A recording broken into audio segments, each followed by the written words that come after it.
नमस्कार साथियों, स्वागत है आप सभी को एडुकैमेज में। आज हम भूगोल के पूरा ऑब्जेक्टिव क्वेश्चन बताने वाले हैं। आप लोगों को लगता है कि चैनल नया है या व्यूज कम आता है, इसलिए आप लोग नहीं देख पाते हैं, लेकिन थोड़ा समय निकाल कर इसको पूरा वीडियो देखिए, तब आपको समझ में आएगा कि पूरा क्वेश्चन है या नहीं है। पहला क्वेश्चन स्टार्ट होता है, रिएक्टर पैमाने के प्रत्येक इकाई के बाद भूकंप की गहनता में कितनी वृद्धि होती है? तो इसका सही उत्तर हो जाएगा 10 गुना। रिएक्टर पैमाने के प्रत्येक इकाई के बाद भूकंप की गहनता में कितनी वृद्धि होती है? 10 गुना वृद्धि होता है। अगला प्रश्न है, प्राथमिक उपचार का उपकरण क्या है? तो बैंडेज और टेप। प्राथमिक उपचार का उपकरण क्या है?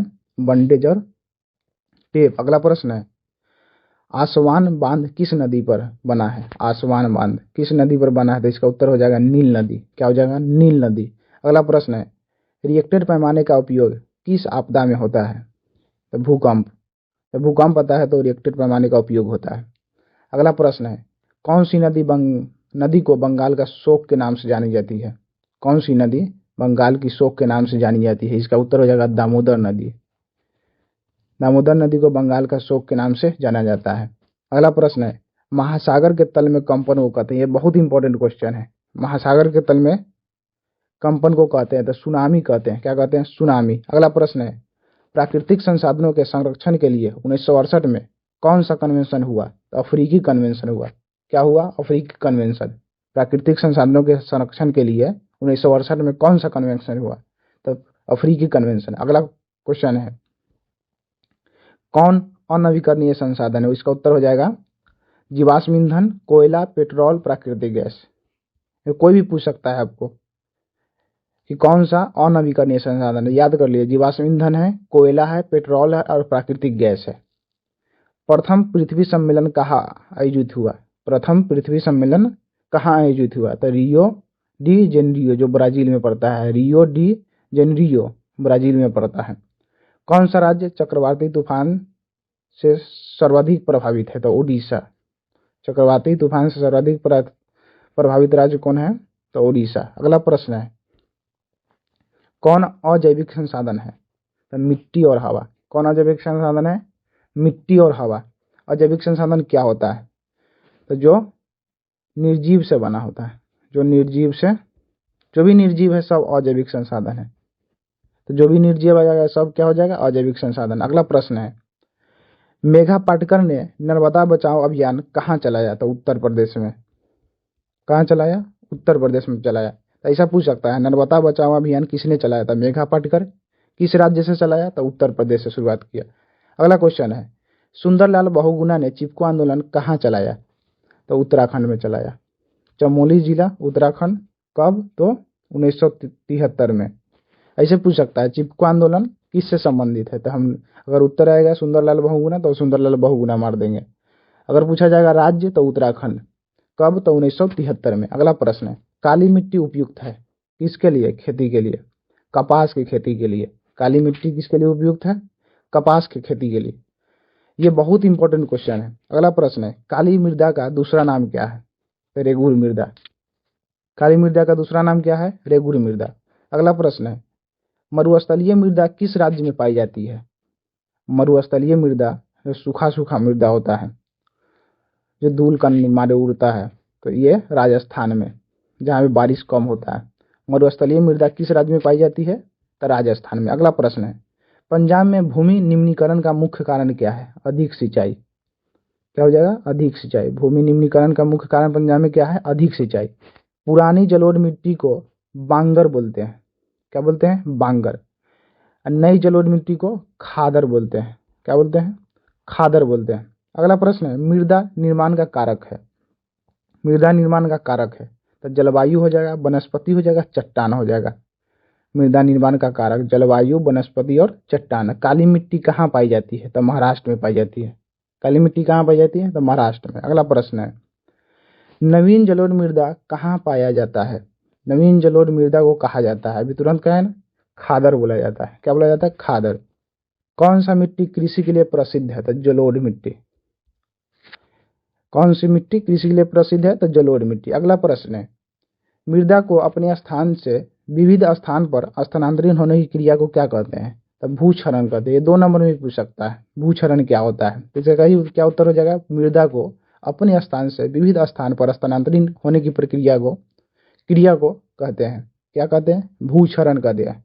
सोपानी कृषि किस राज्य से में सर्वाधिक होता है, तो ये हो जाएगा उत्तराखंड में। किस राज्य में होता है, उत्तराखंड में, जो सीढ़ीनुमा कृषि होता है, जो पहाड़ी क्षेत्रों में होता है। अगला प्रश्न है, बृहद क्षेत्र में पृथ्वी पर जल की स्थिति होने के कारण को कहते हैं नीला ग्रह। ये ऊपर से देखिएगा तो आपको नीला नीला पृथ्वी दिखाई देता है, क्योंकि ज्यादा जल है इसलिए। प्राणियों के शरीर में कितना प्रतिशत जल की मात्रा निहित है, तो इसका उत्तर हो जाएगा 65%। कितना प्रतिशत, 65%। अगला प्रश्न है, गोविंद सागर कृत्रिम जलाशय संबंधित है, तो ये हो जाएगा उत्तर भाखड़ा नंगल बांध से। गोविंद सागर किससे संबंधित है, भाखड़ा नंगल बांध से, भाखड़ा नंगल बांध से। अगला प्रश्न है, हीराकुंड परियोजना किस नदी पर बना है, तब महानदी।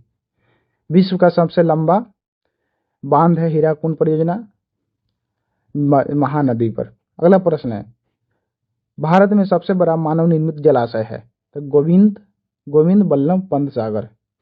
क्या है, भारत में सबसे बड़ा मानव निर्मित, यानी प्राकृतिक नहीं है, मानव ने बनाया है, तो क्या हो जाएगा, गोविंद बल्लभ पंत सागर। अगला प्रश्न है, बिहार में अति जल दोहन के कारण किस तत्व का संकेंद्रण बढ़ा है, आर्सेनिक का।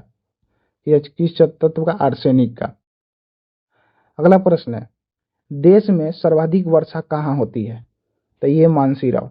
ये बहुत आसान है, मानसीराव कौन राज्य में पड़ता है, मेघालय में ज्यादा वर्षा होता है। अगला प्रश्न है, देश के बांधों को किसने भारत का मंदिर कहा है, देश के बांधों को किसने भारत का मंदिर कहा, ये हो जाएगा पंडित नेहरू। क्या हो जाएगा, पंडित नेहरू। अगला प्रश्न है, नर्मदा घाटी परियोजना किस राज्य से संबंधित है, नर्मदा घाटी परियोजना किस राज्य से संबंधित है, इसका सही उत्तर हो जाएगा गुजरात, महाराष्ट्र, मध्य प्रदेश। अगला प्रश्न है, भारत का सबसे लंबा बांध कौन है, हीराकुंड। याद रखिएगा, हीरा लगा हुआ है, सबसे महंगा होता है, इसलिए सबसे लंबा याद रहेगा। अगला प्रश्न है, भाखड़ा नंगल बांध किस नदी पर है, भाखड़ा नंगल बांध किस नदी पर है, ये हो जाएगा सतलज नदी। क्या हो जाएगा, सतलज नदी। अगला प्रश्न है, प्रथम राष्ट्रीय जल नीति कब लागू किया गया, प्रथम राष्ट्रीय जल नीति कब लागू किया गया, इसका उत्तर हो जाएगा सितंबर 1987, सितंबर 1987। अगला प्रश्न है, कृष्णाराज सागर बांध किस नदी पर बना है, तो ये हो जाएगा कावेरी नदी। क्या हो जाएगा, कावेरी नदी। कृष्णाराज सागर बांध किस नदी पर बना है, तो कावेरी नदी, दक्षिण में पड़ता है ये सब नदी, दक्षिण राज्य में। अगला प्रश्न है, भूमिगत जल स्तर की गिरावट को रोकने के लिए, यानी भूमिगत जल स्तर गिरावट मतलब कम हो रहा है, उसको रोकने के लिए कौन सा योजना चलाई जाती है, तो वर्षा जल संग्रहण। जो वर्षा का जल होता है उसको इकट्ठा किया जाता है, वाटर शेड मैनेजमेंट, ड्रिप सिंचाई। अगला प्रश्न है, दक्षिण भारत का सबसे बड़ी नदी घाटी परियोजना कौन है, तुंगभद्रा। 39 नंबर क्वेश्चन है, दक्षिण भारत का सबसे बड़ी नदी कौन है, तो इसका हो जाएगा तुंगभद्रा। अगला प्रश्न है, किस भाग में मैंग्रोव वन सबसे अधिक पाया जाता है, सुंदरवन। सुंदरवन डेल्टा कहाँ है, तो पश्चिम बंगाल। याद रखिएगा, पश्चिम बंगाल में, पश्चिम बंगाल में सुंदरवन डेल्टा। अगला प्रश्न है, शरावती नदी घाटी परियोजना कहाँ अवस्थित है, तो कर्नाटक में। शरावती नदी घाटी परियोजना कहाँ अवस्थित है, कर्नाटक में। अगला प्रश्न है, इंदिरा गांधी नहर किस राज्य में अवस्थित है, तो ये राजस्थान। इंदिरा, याद रखिएगा, इंदिरा में रा आ रहा है इसलिए राजस्थान, ये तरीका हो गया, इंदिरा रा मतलब राजस्थान। अगला प्रश्न है, दामोदर घाटी परियोजना किस राज्य में अवस्थित है, तो ये हो जाएगा झारखंड। झारखंड से पश्चिम बंगाल तक फैला हुआ ये। तो मुख्यतः किस नदी पर, कहाँ पे है, तो झारखंड में। दामोदर नदी घाटी परियोजना किस राज्य में है, तो झारखंड में। 2008 में उत्तर बिहार में कोसी में सबसे बड़ा बाढ़ आया था।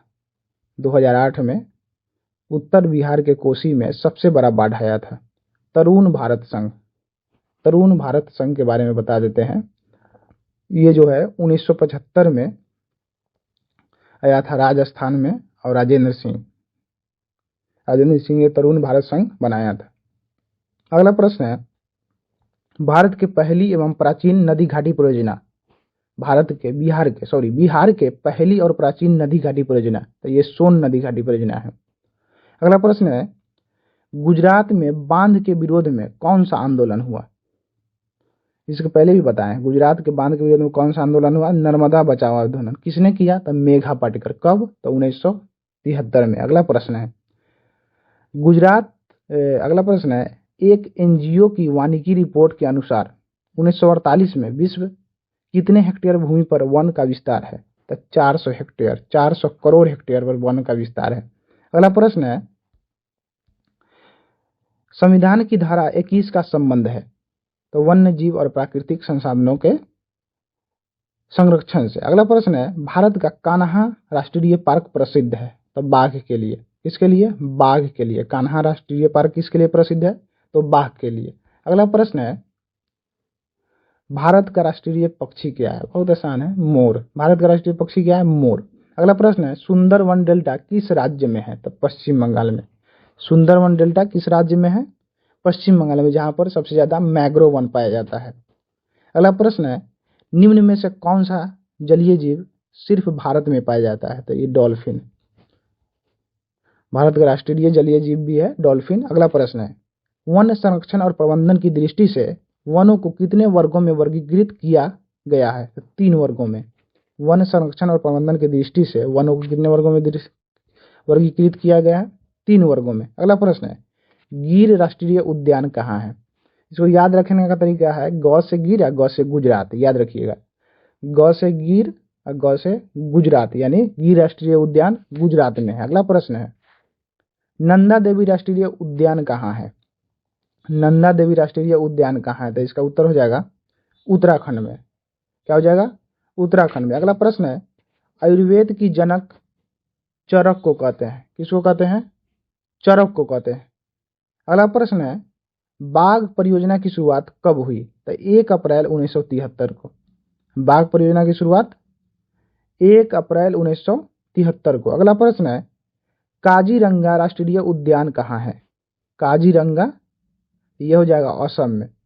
काजीरंगा राष्ट्रीय उद्यान कहाँ है? असम में। भारतीय वन्य जीव बोर्ड का गठन 1952 में हुआ। यह बहुत इंपॉर्टेंट है। भारतीय वन्य जीव बोर्ड का गठन 1952 में हुआ।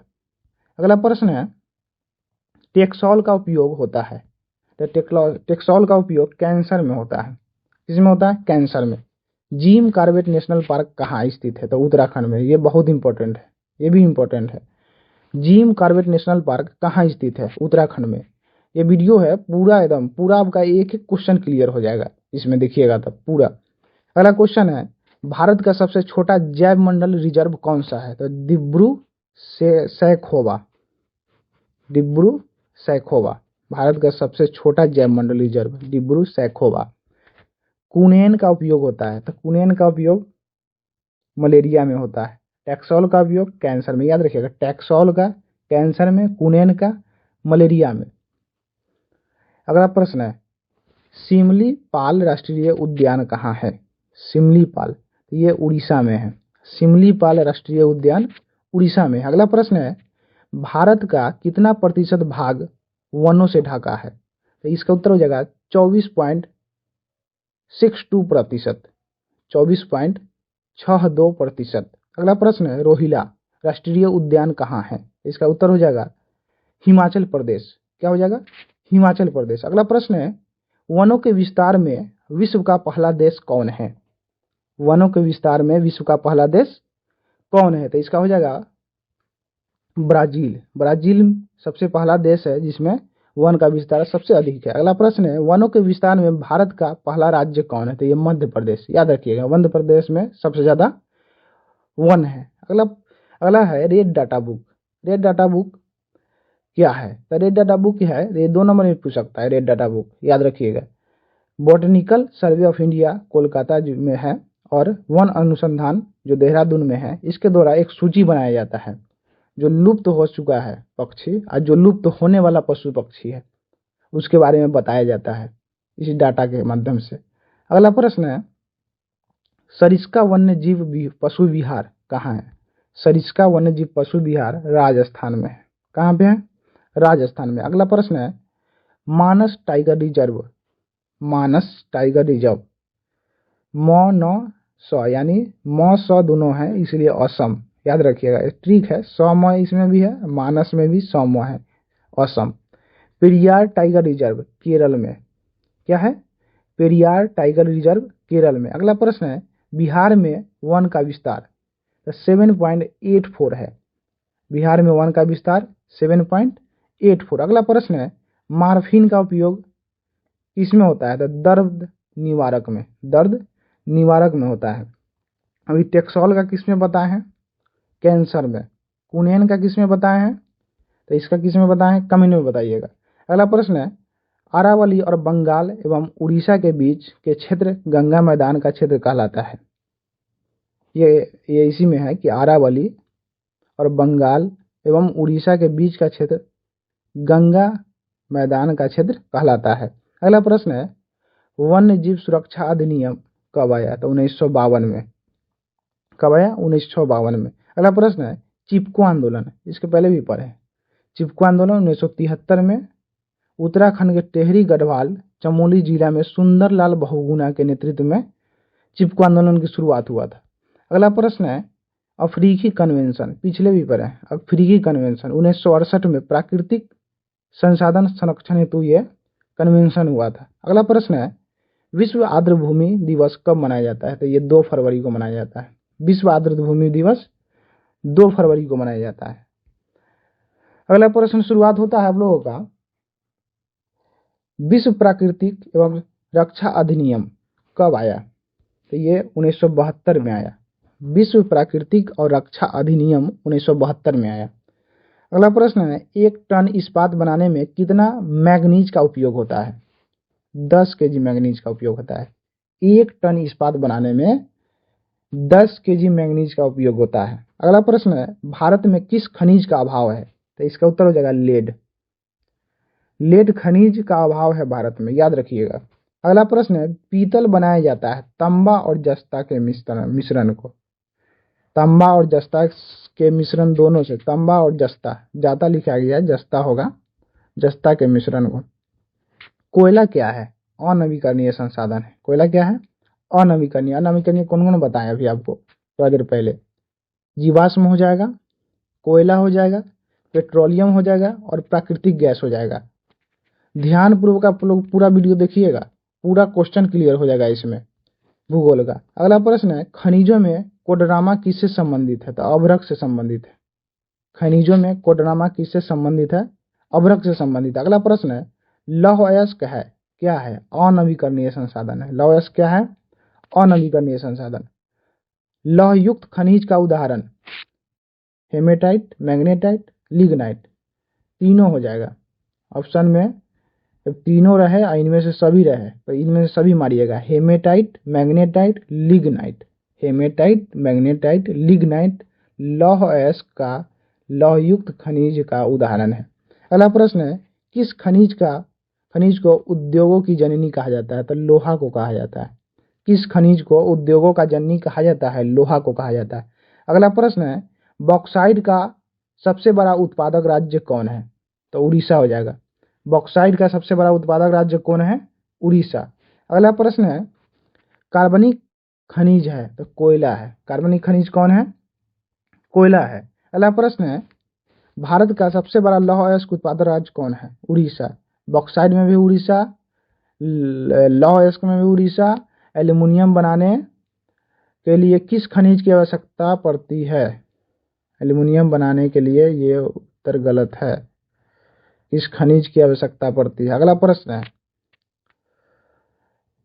प्रश्न है मैग्नीज उत्पादन में अग्रणी राज्य कौन है? तो उड़ीसा है। मैग्नीज उत्पादन में अग्रणी राज्य कौन है?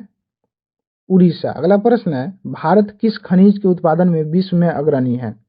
भारत किस खनिज के उत्पादन में विश्व में अग्रणी है? तो अभ्रक के उत्पादन में।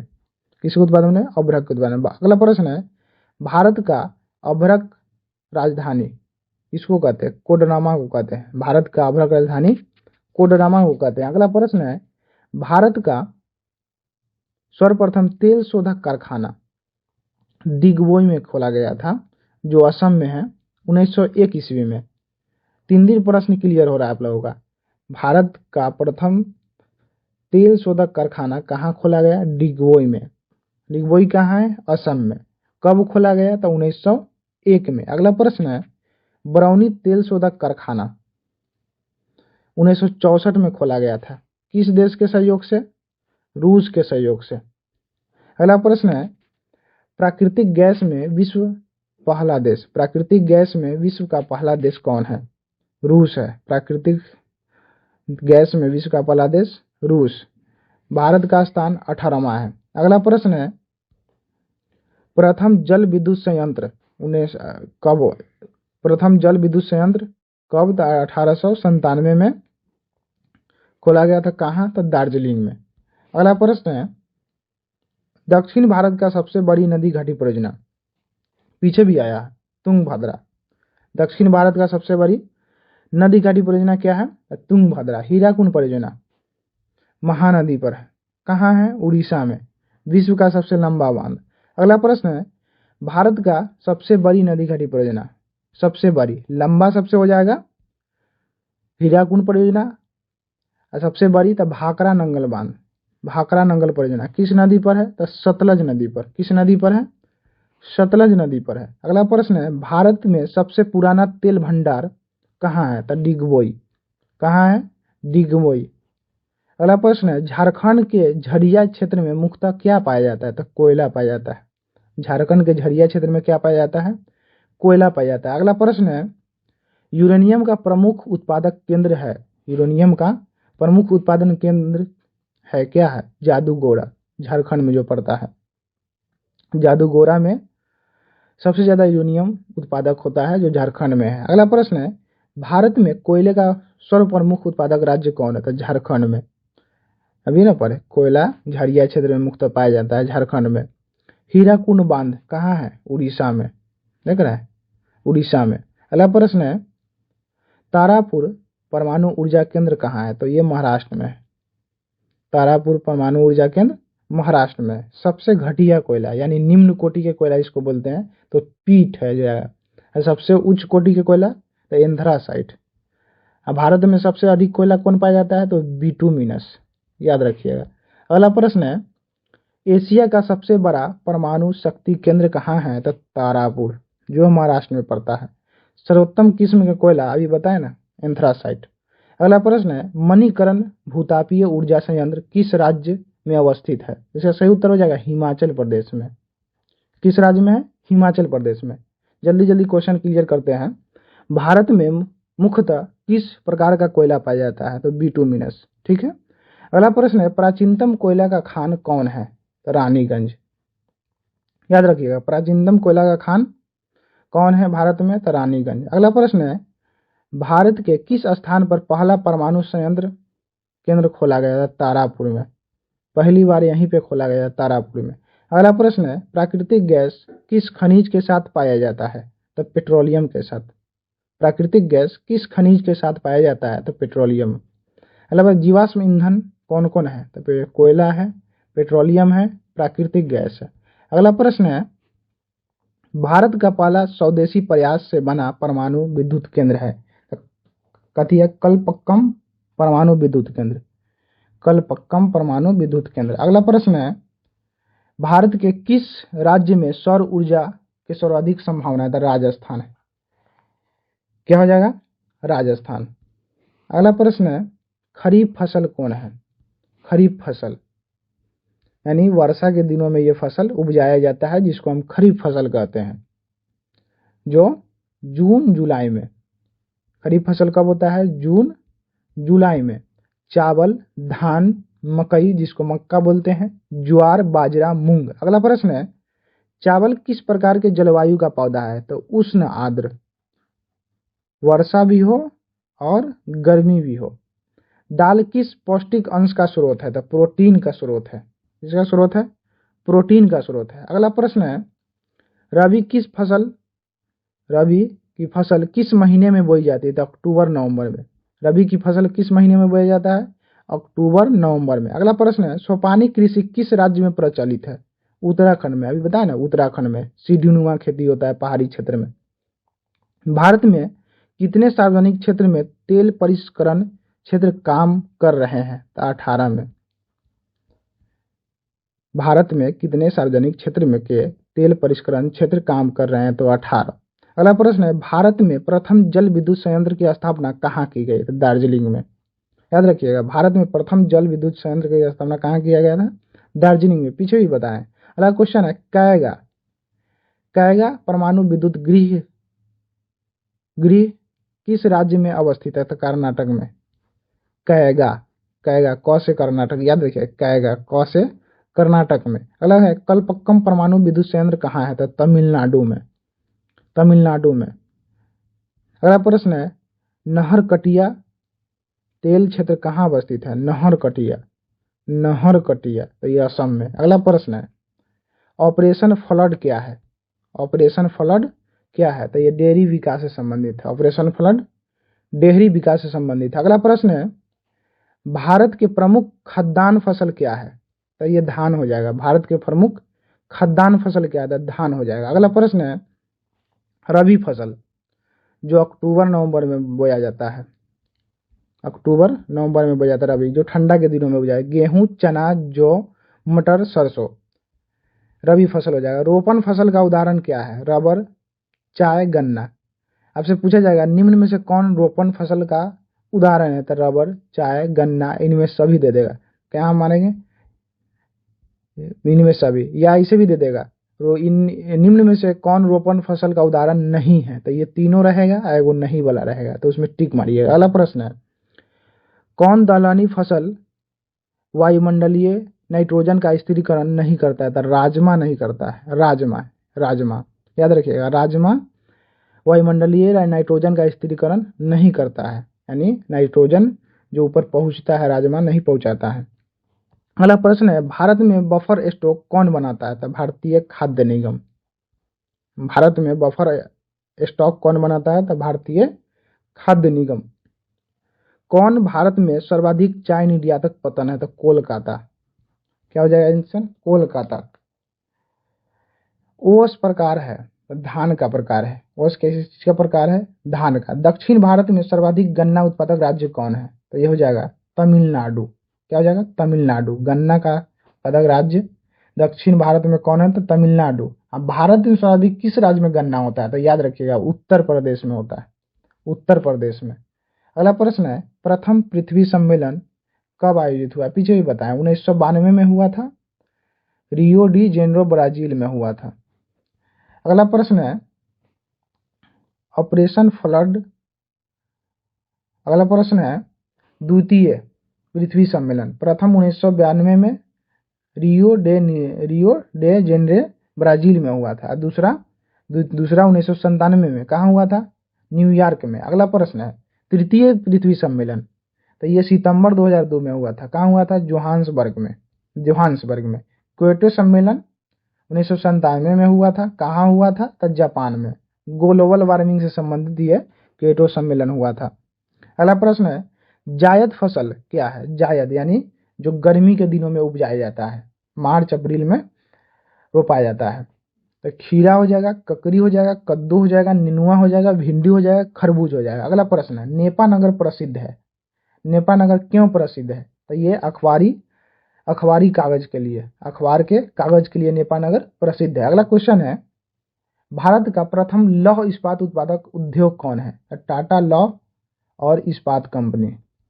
भारत के प्रथम लौह इस्पात उत्पादक उद्योग कौन है? तो टाटा लौह इस्पात कंपनी, टाटा लौह और इस्पात कंपनी। टाटा आयरन और स्टील कंपनी की स्थापना कब किया गया? तो 1907 में किया गया। टाटा आयरन और स्टील कंपनी की स्थापना 1907 में किया गया। अगला प्रश्न है, बोकारो इस्पात संयंत्र किस देश के सहयोग से खोला गया? तो रूस के सहयोग से। बरौनी का भी तेल शोधक कारखाना रूस के सहयोग से खोला गया था। एकदम निश्चिंत होकर सुनिएगा, एकदम याद हो जाएगा आपको पूरा भूगोल। अगला क्वेश्चन है, राउरकेला लौह इस्पात संयंत्र कहाँ है? उड़ीसा में। कहाँ है? उड़ीसा में। अगला प्रश्न है, सिंदरी किस उद्योग के लिए जाना जाता है? तो उर्वरक उद्योग के लिए जाना जाता है। सिंदरी उर्वरक उद्योग के लिए जाना जाता है। अगला प्रश्न है, सिलिकॉन शहर के नाम से कौन प्रसिद्ध है? तो सिलिकॉन शहर के नाम से बेंगलुरु प्रसिद्ध है, बेंगलुरु। ध्यान पूर्वक सुनिएगा, सब आप लोगों का भूगोल पूरा क्लियर हो जाएगा आज। अगला प्रश्न है, विश्व के प्रथम पेपर मिल की स्थापना हुई थी, कहाँ हुआ था पेपर मिल की स्थापना विश्व में? तो ये जर्मनी में हुआ था। अगला प्रश्न है, सीमेंट उद्योग का कच्चा माल क्या है? सीमेंट उद्योग का कच्चा माल क्या है? तो चूना पत्थर। अगला प्रश्न है, ब्रिटेन के सहयोग से कहाँ लौह इस्पात उद्योग बनाया गया? तो दुर्गापुर में। ब्रिटेन के सहयोग से कहाँ लौह इस्पात उद्योग बनाया गया? दुर्गापुर में। अगला क्वेश्चन है, हुगली औद्योगिक प्रदेश का केंद्र है, कौन है? तो कोलकाता हावड़ा है। कौन है? कोलकाता हावड़ा। अगला प्रश्न है, भारत का पहला सीमेंट संयंत्र कहाँ स्थापित हुआ? तो ये चेन्नई में हुआ। भारत का पहला सीमेंट संयंत्र कहाँ स्थापित हुआ? चेन्नई में। कब? 1904 में हुआ। कब? 1904 में। भारत का बर्मिंघम किस शहर को कहा जाता है? तो जमशेदपुर को। भारत का बर्मिंघम किस शहर को कहा जाता है? तो इसका उत्तर हो जाएगा जमशेदपुर को। अगला क्वेश्चन है, बोकारो स्टील प्लांट किस पंचवर्षीय में लाया गया था? तीसरा में। किस पंचवर्षीय में लाया गया? तीसरा में। अगला प्रश्न है, सूती वस्त्र में अग्रणी कौन शहर है? तो ये हो जाएगा मुंबई हो जाएगा। कौन हो जाएगा? मुंबई हो जाएगा। अगला प्रश्न है, प्रथम सूती कपड़े का मिल की स्थापना मुंबई में हुआ था, कब हुआ था? 1854 में। कौन किया था? काबस जी नाना भाई डाबर ने लगाई थी। काबस जी नाना भाई डाबर ने लगाई थी, याद रखिए, काबस जी नाना भाई डाबर ने लगाई थी। अगला प्रश्न है, जूट का पहला कारखाना स्थापित हुआ। जूट का पहला कारखाना स्थापित हुआ तो कहाँ हुआ?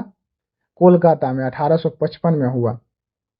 1854 में सूती मिल मुंबई में, 1855 में कोलकाता में जूट का पहला कारखाना।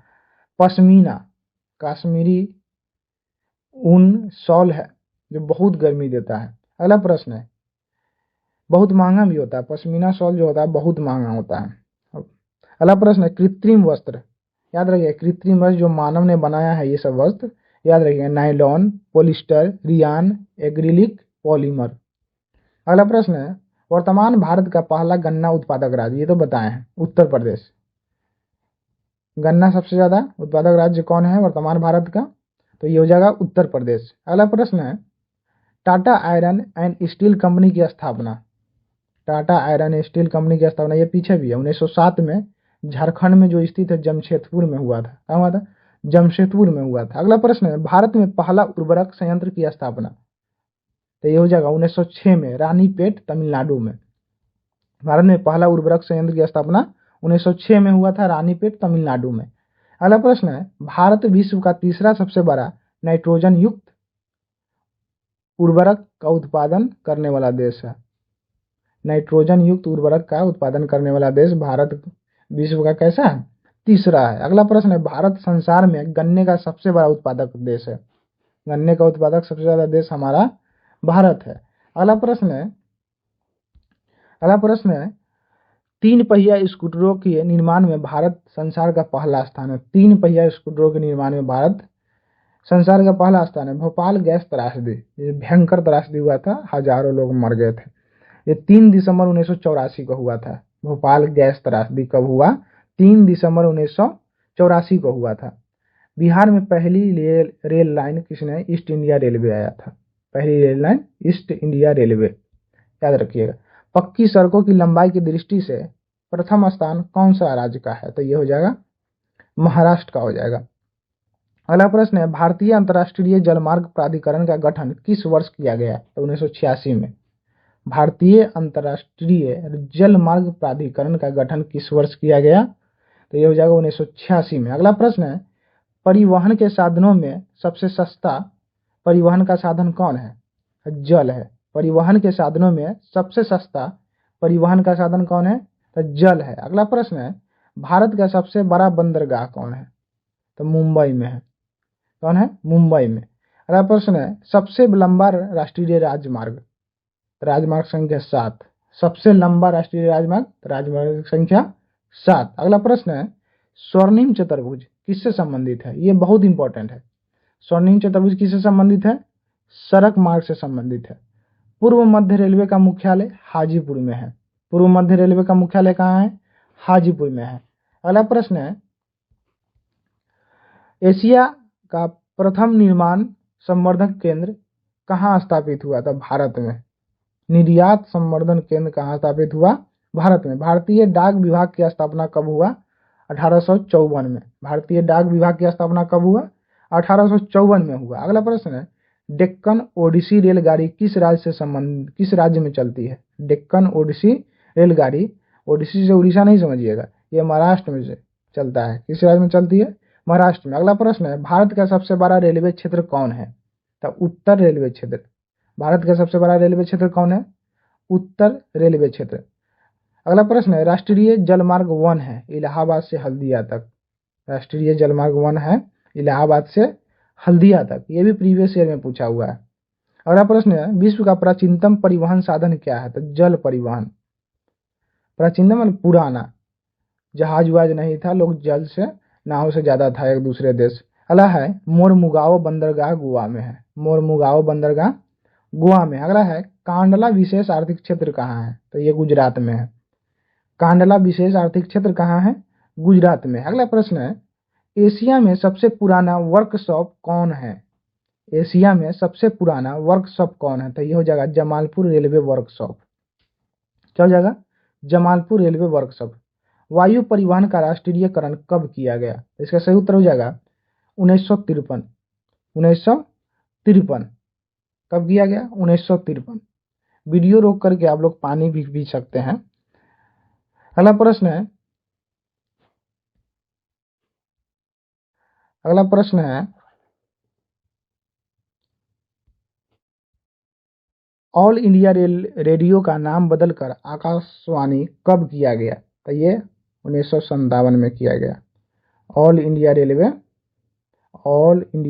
रेडियो का नाम बदलकर, ऑल इंडिया रेडियो का नाम बदलकर आकाशवाणी कब किया गया था? 1957 में।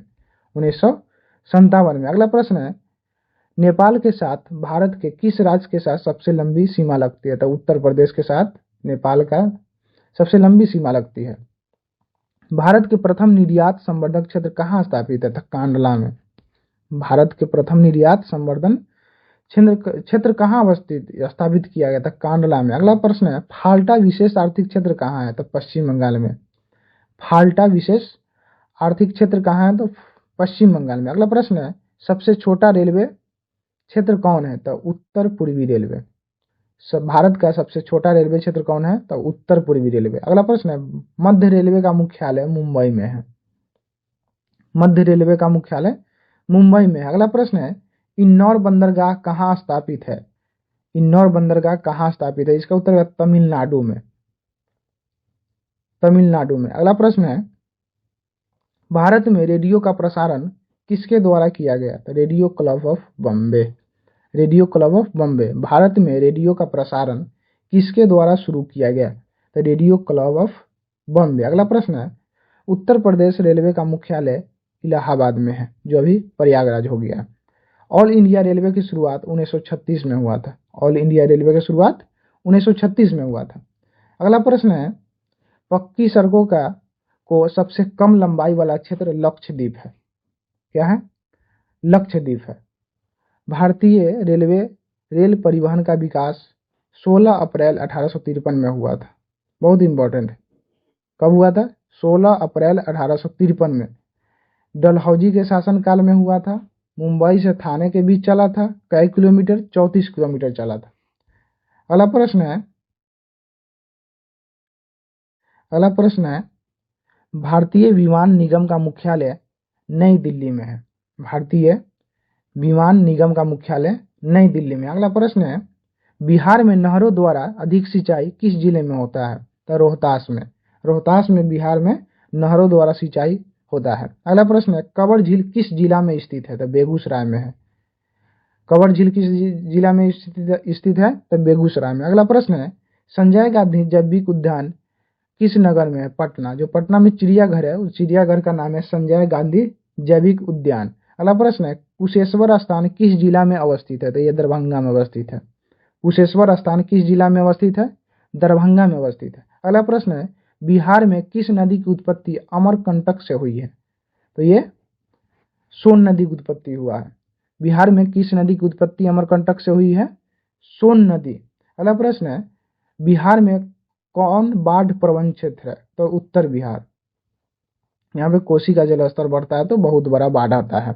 उत्तर बिहार में सबसे ज्यादा बाढ़ क्षेत्र है। अगला प्रश्न है, बिहार में कितने जिले हैं? सबसे आसान क्वेश्चन, 38 जिला है। अगला प्रश्न है, बिहार में प्राय कैसी मिट्टी पाई है? जलोढ़ मिट्टी, जो बहुत उपजाऊ होता है। अगला प्रश्न है, गंडक परियोजना वाल्मीकि नगर में है। गंडक परियोजना वाल्मीकि नगर में। बिहार में कितना प्रतिशत कृषि क्षेत्र है? तो 60% कृषि क्षेत्र। अगला प्रश्न है, ककोलत जलप्रपात बिहार के किस जिला में है? तो नवादा में है। ककोलत जलप्रपात बिहार के किस जिला में है? नवादा में। अगला प्रश्न है, किस देश की सीमा बिहार से जुड़ी है? तो नेपाल। किस देश की सीमा बिहार से जुड़ी है? नेपाल, जो बिहार के उत्तर में पड़ता है नेपाल। अगला प्रश्न है, बंदार पहाड़ी किस जिले में है? तो बांका में है। ब से बंदार और ब से बांका, याद रखिएगा। अगला प्रश्न है, बिहार की प्राचीनतम नदी घाटी परियोजना सोन नदी घाटी परियोजना, पीछे भी आया है। प्राचीनतम नदी घाटी परियोजना सोन नदी घाटी परियोजना। बिहार कितने प्रतिशत भौगोलिक क्षेत्र में वन का विस्तार है? तो 7%। क्या प्रतिशत? 7%। अगला प्रश्न है, दक्षिण बिहार की नदी क्या है? तो सोन नदी। दक्षिण बिहार की नदी सोन नदी। अगला प्रश्न है, बिहार का कौन सा जिला जूट का सबसे बड़ा उत्पादक है? तो पूर्णिया। ये बहुत इंपॉर्टेंट है, प्रीवियस ईयर का। पूर्णिया जो है बिहार का जूट उत्पादक सबसे बड़ा जिला है। अगला प्रश्न है, भारत में चावल का पहला स्थान कौन रखता है? भारत में चावल का पहला स्थान पश्चिम बंगाल है। कौन है? पश्चिम बंगाल। अगला प्रश्न है, बिहार में 76% जनसंख्या कृषि कार्य पर निर्भर है। 2 क्वेश्चन आया था। बिहार में कितना प्रतिशत कृषि पर आधारित है? तो 60% खेती जो है कृषि पर होता है, लेकिन जनसंख्या कितना प्रतिशत है? तो 76% जनसंख्या कृषि पर आधारित है। अगला प्रश्न है, बिहार में सर्वाधिक आबादी किस जिला में है? बिहार में सर्वाधिक आबादी किस जिला में है? तो इसका पटना हो जाएगा। क्या हो जाएगा? पटना हो जाएगा। अगला क्वेश्चन है, मानव शरीर में आग लगने की स्थिति में जले हुए स्थान पर क्या प्राथमिक उपचार करना चाहिए? तो यह ठंडा पानी डालना चाहिए। अगला प्रश्न है, 26 दिसंबर 2004 को विश्व के किस हिस्से में भयंकर सुनामी आया था? तब बंगाल के खाड़ी में आया था। 26 दिसंबर 2004 को विश्व के किस हिस्से में भयंकर सुनामी आया था? तो बंगाल की खाड़ी में आया था। अगला प्रश्न है, बिहार का कौन सा क्षेत्र बाढ़ग्रस्त है? तो उत्तर बिहार। उत्तर बिहार 2 बार जो आता है क्वेश्चन, समझ जाइए कि बहुत इंपॉर्टेंट क्वेश्चन है। अगला क्वेश्चन है, बिहार में अत्यंत विनाशकारी भूकंप 1934 में आया था। बिहार में अत्यंत विनाशकारी भूकंप कब आया? 1934 में। अगला प्रश्न है, प्राकृतिक आपदा कौन कौन है? ये बहुत इंपॉर्टेंट है। प्राकृतिक आपदा कौन कौन है? तो बाढ़ है, सुखाड़ है, भूस्खलन है, भूकंप है, सुनामी है। याद रखिएगा, इसमें से एगो पूछ ही देगा। बाढ़, सुखाड़, भूस्खलन, भूकंप, सुनामी, ये सब प्राकृतिक आपदा है। अगला प्रश्न है, पृथ्वी की सतह पर पहुंचने वाली तरंग कौन सा है? तो सतह पर पी तरंग पूछता है। और सबसे खतरनाक तरंग जो होता है एल तरंग होता है। L L. अगला क्वेश्चन है, भूकंप का सर्वाधिक संवेदनशील नगर कौन है? तो देहरादून। सुनामी का प्रमुख कारण क्या होता है? समुद्र में भूकंप आना सुनामी का प्रमुख कारण। अगला प्रश्न है, सर्वाधिक भूस्खलन कहाँ होता है? तो उत्तराखंड में। कहाँ होता है? उत्तराखंड में। बिहार का कौन सा भाग सर्वाधिक सूखा होता है? तो दक्षिण बिहार। उत्तर बिहार में बाढ़ आएगा, दक्षिण बिहार में सूखल रहेगा। अगला प्रश्न है, सुदूर संवेदी उपग्रह का उपयोग होता है। सुदूर संवेदी उपग्रह का उपयोग संसाधनों के खोजने के लिए होता है। सुदूर संवेदी उपग्रह का खोज उपयोग किस में होता है? तो संसाधनों के खोजने के लिए होता है। अगला प्रश्न है, सर्वाधिक बाढ़ प्रभावित देश कौन है? तो बांग्लादेश। बांग्लादेश में इस बार भी आया था बहुत बड़ा बाढ़, हम लोग तक देखे ही हैं। अगला प्रश्न है, मलबे के नीचे दबी हुई लोगों का पता लगाने के लिए किस यंत्र की मदद ली जाती है? इंफ्रारेड कैमरा का। मलबे में दबा हुआ आदमी को पता लगाने के लिए इंफ्रारेड कैमरा का उपयोग किया जाता है। Infrared camera. अगला प्रश्न है, कक्ष किस भूकंपीय पेटी से संबंधित है? वो जोन 5 से संबंधित है। कक्ष जो है किस भूकंपीय पेटी से संबंधित है? तो जोन 5 से संबंधित है। अगला प्रश्न है, भूकंप की सर्वाधिक विनाशकारी तरंग कौन सा है? तो एल तरंग। विनाशकारी तरंग कौन है? एल तरंग। अगला प्रश्न है, भूकंप की लहरें कहाँ से उत्पन्न होती है? केंद्र से उत्पन्न होता है। अगला प्रश्न है, भूकंप के तरंग का मापन यंत्र क्या है? तो सिस्मोग्राफ से भूकंप के तरंग को मापा जाता है। किस पैमाने पर मापा जाता है? तो रिएक्टर पैमाने पर मापा जाता है। अगला प्रश्न है, बिहार का शोक कोसी नदी को कहा जाता है। बिहार का शोक कोसी नदी को कहा जाता है। अगला प्रश्न है, गुजरात में भयंकर भूकंप 2001 में आया था। गुजरात में भयंकर भूकंप 2001 में आया था। अगला क्वेश्चन है, कौन नवीकरणीय ऊर्जा का स्रोत है? सौर ऊर्जा, पवन ऊर्जा, जल विद्युत। आज का लास्ट क्वेश्चन है, आज का नहीं, भूगोल का लास्ट क्वेश्चन है, पर्यावरण संरक्षण हेतु पहला विश्व शिखर सम्मेलन कहाँ आयोजित हुआ था? स्टॉकहोम, स्वीडन में 1972 में। याद रखिएगा, पर्यावरण संरक्षण हेतु पहला विश्व शिखर सम्मेलन कहाँ आयोजित हुआ? तो ये स्टॉकहोम, यानी स्टॉकहोम जो स्वीडन में होता है, 1972 में। तो आपका आज यानी भूगोल का सारा के सारा क्वेश्चन पूरा हो गया है। इतना मेहनत से आप लोगों के लिए वीडियो बनाए हैं। अगर वीडियो अच्छा लगा है तो सब्सक्राइब करें, लाइक भी करें, कमेंट भी करें और दोस्तों के साथ शेयर भी करें। धन्यवाद।